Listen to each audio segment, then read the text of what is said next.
Hi, fellow crocheters. Janet with barbsdaughterdesigns.com. Thanks so much for purchasing the Crosby Romper Pattern. This is just a little technique video because I know that getting to this step is something that maybe we need a visual on, so I'm making a video for you.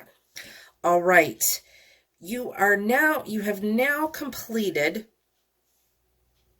the body portion of the romper, and you've also added the ribbed border, and then you've single crocheted down the opposite edge.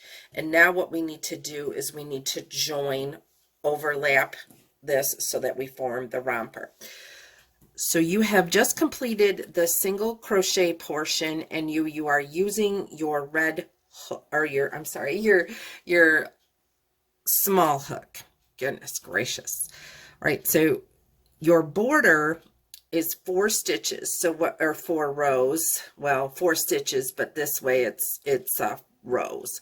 So what we're going to want to do is we're going to want to find our stitches and line up the rows to the ribbing with the stitches on the bottom. So we've got 1, 2, 3, 4, and then we've got 1, 2, 3, 4. So go ahead and just line that up. You'll be right here, and just take it right over the top and just slip stitch, not too tightly though, guys, because it'll pull those 4 stitches. So, and then you're doing this together. So that's 1, 2,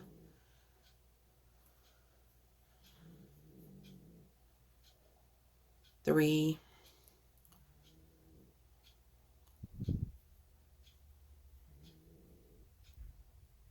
4. Okay, now you're ready to switch hooks back to the larger hook and get on with adding the legs. All right, thanks again so much for purchasing the Crosby pattern, and we'll see you on the website at barbsdaughterdesigns.com.